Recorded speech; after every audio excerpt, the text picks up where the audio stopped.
Nah, ini yang disebut dengan mustaqarrah. Mustaqar tadi di Quran surah ke-11 ayat ke-6.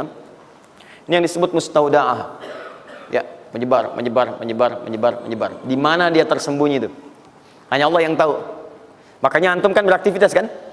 Ada yang berdagang, ada yang kerja jadi karyawan, jadi gini, di pengusaha macam-macam untuk mendapatkan apa? Itu yang menyebar ini.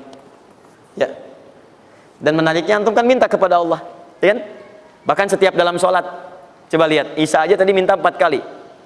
Masih ingat nggak? Ya, coba duduk di antara dua sujud itu. Ya, antum baca apa? Rabbighfirli wajburni apa artinya warzuqni? Minta rizki tuh. Antum minta rizki, antum ke pusat minta tuh kepada Allah. Ya Allah, saya minta rizki, minta rizki. Warzuq itu minta rizki. Ada yang belum tahu. Ya 4 kali Isa, warzuqni, warzuqni. Setelah Isa masih minta juga. Ya Allah, berikan saya rizki. Yang tadi apa dalam sholat? Warzuqni. Warzuqni minta rizki. Antum minta ke pusat tuh, minta, ya Allah, minta. Soalnya Allah disebarkan. Ambil. Cuman persoalannya yang kurang lengkap, kita nggak belajar bagaimana cara ngambilnya. Nggak tahu infonya, ini nyebarnya kemana aja nih. Yang paling repot itu adalah orang bikin usaha duluan. Usaha ini. Memang akan dapat. Cuma karena kita nggak tahu cara menyebarnya, maka masanya lebih lambat cara mendapatinya. Dan itu nggak terukur. Nggak terukur dalam konteks apa? Dalam konteks memetakan aktivitas kita. Kadang-kadang, maaf, waktunya sholat masih sibuk nyari ini. Ya, jadi kita nggak bisa bagi kapan sholat, kapan baca Quran, kapan sedekah, kapan tilawah, kapan ngapalin Quran.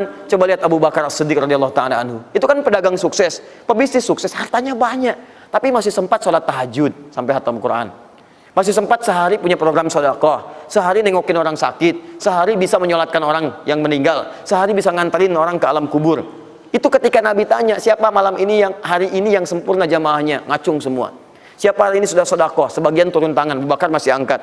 Siapa hari ini yang sudah membaca Al-Quran, beliau angkat. Siapa hari ini yang nengok orang sakit, beliau angkat. Siapa yang hari ini sudah mengantar orang ke jenazah ke kuburan, beliau angkat. Semua ini katakan Nabi, beliau angkat tangan. Nah, pertanyaan saya itu bagaimana cara manage aktivitasnya?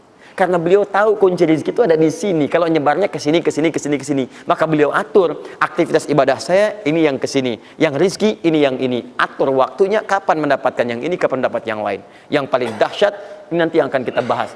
Ada rezeki bahkan yang belum dicari, dia sudah datang min haitsu la yahtasib, dari sisi yang tidak dia ketahui. Ya, nanti kita lihat dan kita buktikan dengan ayat-ayatnya. Satu, jenis pertama,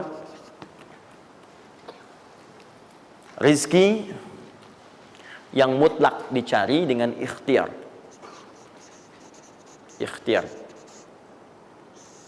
dalam tanda kurung usaha. Dalilnya Quran surah 53 ayat 39. Quran surah 53 ayat 39. Ya, malam ini insya Allah saya buka pintu yang pertama adalah pintu ikhtiar. Ya. Ya, jadi antum kalau sudah tahu pintunya, nggak usah dari pintu ke pintu antum mengetok untuk menawarkan nama. Ya. Karena ada yang dari pintu ke pintu, kok coba tawarkan nama gitu. Antum nggak usah gitu. Udah tinggal antum ini kan aja ini. Udah. Satu, ikhtiar lewat usaha. Turunan turunannya. Satu, Quran surah kedua ayat 168. Kalau ingin dipercepat, Quran surah kedua ayat 172.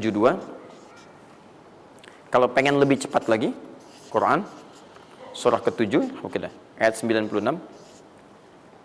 Dah? Sampai sini. Nah, kalau terjadi semacam terlihat ya pelambatan, maka ada teori, jangan dilihat sebagai pelambatan, tapi dilihat sebagai percepatan akumulasi. Ya, akumulasi supaya terkumpul lebih banyak pada saat antum membutuhkannya.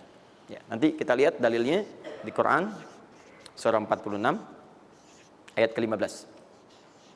Ya. Ini wajib hafal ya. Tenang aja, pertemuan kita berikutnya kapan? Masih 1 pekan. Gampang. Masya Allah.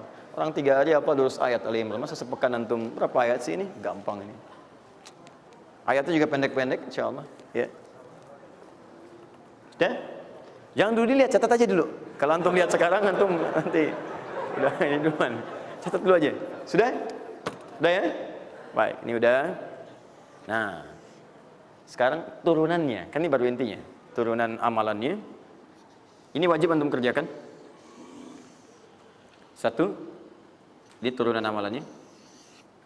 Quran surah ke-17 ayat 78 sampai 82. Ini wajib antum kerjakan. Demi Allah saya katakan wajib antum kerjakan. Kalau ini antum gak usah hafalkan untuk dites. Ini gak akan dites insyaallah. Tapi antum wajib amalkan saat nanti menunaikan ibadahnya. Baca ayat ini. Ya, dites oleh kita sih enggak.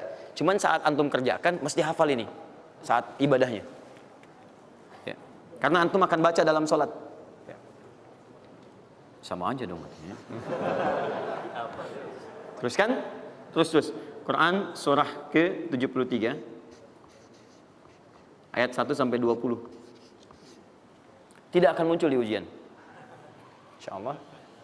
Sudah? Teruskan. Quran surah ke-15 ayat 9. Dan Quran surah ke-54 ayat ke-17. Satu ayat saja. Mau satu ayat, mau 4 ayat? 4 ya, boleh ya? 4 ayat ya, boleh ya?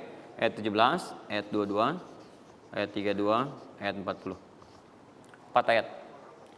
Insya Allah saya bermohon kepada Allah 4 ayat ini bunyinya sama supaya memudahkan hafalan antum.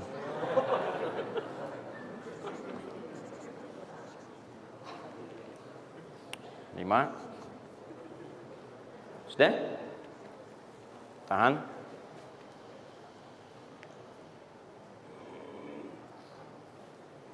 Sudah? 5. Amalkan yang Quran surah ke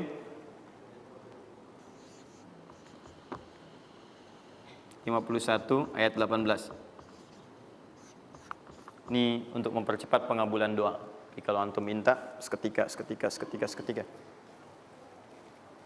Sudah?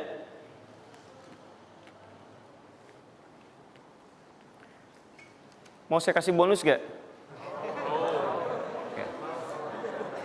Enggak, bonus ini sifatnya spesial. Bahkan ketika antum mengerjakan, rezeki itu bisa datang. Dan saya langsung berikan contohnya. Tapi kalau ini saya tuliskan, wajib hafal. Siap ya? Karena ini tawarannya tinggi, ya. Pilih mana? Enggak saya kasih, antum cari sendiri, atau saya kasih, tapi wajib hafal. Boleh? Baik.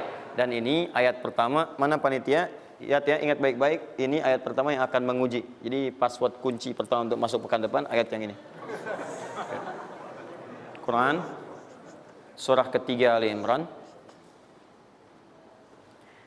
ayat 35 sampai 39.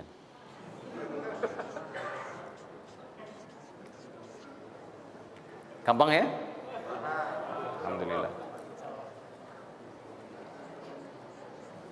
Yang akan diuji hanya ayat 37-nya, 38 dan 39-nya. Yang diujinya 37, 38 dan 39. Panitia boleh acak mau tanya yang mana dulu ya. Tapi itu ayat yang pertama, yang selanjutnya 3 ayat berikutnya bebas pilih. Sudah? Nah, ini bagian pertama. 1, rezeki yang didapatkan dengan ikhtiar. Ingat, bahkan Allah langsung menamai ibadah ini dengan ibadah yang sifatnya bisa menambah rezeki. Cuman kadang orang nggak sadar, taunya diambil. Tapi kalau pengertian secara bahasanya sebetulnya bukan berkurang, nambah malah. Nambah. Cuman orang tuh nggak sadar ketika dia mau ditambah rezekinya, dia malah nggak mau. Karena merasanya diambil, dikurangi. Ya, nanti kita akan lihat. Jangan lu dibuka ayatnya, Pak.